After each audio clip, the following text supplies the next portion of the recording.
नमस्कार, दी सेक्रेटेरिएट में आपका स्वागत है।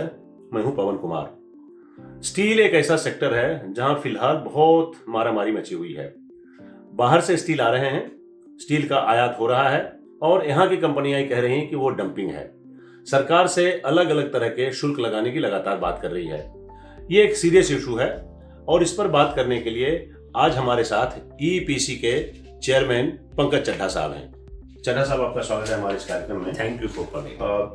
बड़े मुखर हैं अभी आप स्टील सेक्टर को लेके। स्टील फिर इंपोर्ट हो रहा है, खासकर चाइना से। बहुत सीरियस इशू है, बड़ा नुकसान हो रहा है हमारा क्या? So it is not that there is so much of import being done. The percentage of steel import of 8 million tons, which is what we are looking at for the full year, vis-a-vis 140 million ton, is not even 6 or 7%. So why there is so much of hue and cry if the import is not so big? No, the import has gone up, that I agree. But as a percentage, if you see it's like this. हमारा ऐसे ये भी है कि हमारी consumption या हमारी demand 14% ऊपर बढ़ी है, स्टील की प्रोडक्शन 5% ही ऊपर खाली बढ़ी है। सो नेचुरली अगर कंजम्पशन 14 बढ़ी है और 5% ही हमारा स्टील सेक्टर बढ़ा पाया अपनी प्रोडक्शन, तो balance has to come from import only ना। People are saying, I mean, inside the steel industry, that China is actually harming Indian steel industry. Can you elaborate some data that how much China is sending, how much Japan is sending, and whether the steel coming from China is actually threatening India's steel industry?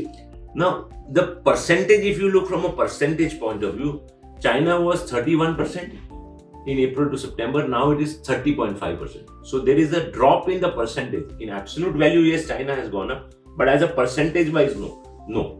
The percentage wise import has gone up mainly from Japan, which is the maximum percentage. Now question is, when we look at Japan is a high cost economy. Japan is a value-added steel economy. It's not that they produce low, and they produce very good quality value-added steel at a higher cost. Plus, they have at least 10% freight to India, 2.5% clearing charges. So they already have a handicap of 12.5%, even if they are at zero duty. So, do you think Japanese steel at 12.5% handicap is something that is going to harm India? I don't think so. सरकार इसके एवज में कोई decision लेती है, for example safeguard duty या for example other kinds of duties, तो उसका जो एमएसएमईज है उसकी वो उसमें कॉम्पिटिटिव नहीं रहेगा। नेचुरली सी, अभी ये देखिए, ईपीसी हमारे 60% मेंबर्स एमएसएमई है, 50% एक्सपोर्ट जो एमएसएमई सेक्टर से है। अब क्वेश्चन ये है कि हमको अगर कॉम्पिटिटिव प्राइस पे स्टील नहीं मिलेगा तो how will we be able to compete in the international market? हमें भी तो कम्पीट करना है ना। एंड हम तो वैल्यू एडेड स्टील बना रहे हैं, हम तो बेसिक स्टील लेके, और हमारा 60% of our cost of production में तो स्टील आता है। तो for us steel is a very important portfolio in our cost. जो बाहर से स्टील आ रहा है वो वाकई बहुत सस्ता है यहाँ के स्टील की तुलना में। I don't think it is. Question is, आप कंपैरिजन किससे कर रहे हो? कॉस्ट से कर रहे हो या पॉसिबल सेलिंग प्राइस से कर रहे हो, एमआरपी से कर रहे हो? एमआरपी एक अलग चीज है। आपके लिए कौन सस्ता पड़ता है?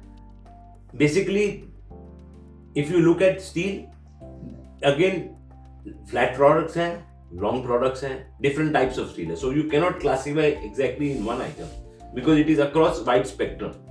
Point ये है कि we must have a chance to have an alternate source of steel at a competitive price. अगर हमारे पास alternate नहीं रहेगा, अभी मैं एग्जाम्पल करता हूँ कि landed price. How do you determine domestic price?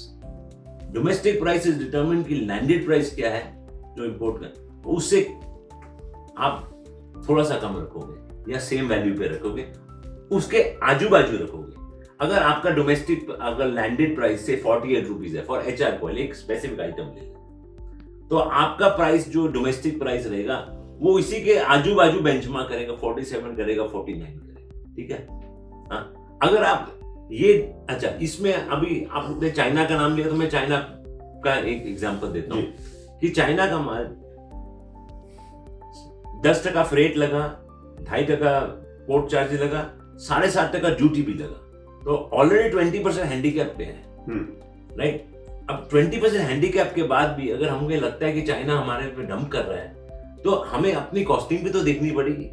या तो हमारा cost, there is something wrong, जो हम जब भी मैं मीटिंग में बैठता हूं तो हमें बोलते हैं we are the cheapest price, क्योंकि हमारे पास घर पे है कोकिंग कोल हमारा 0 ड्यूटी पे, और जो मेन आइटम ऑफ कॉस्ट है वो दोनों are at very competitive prices.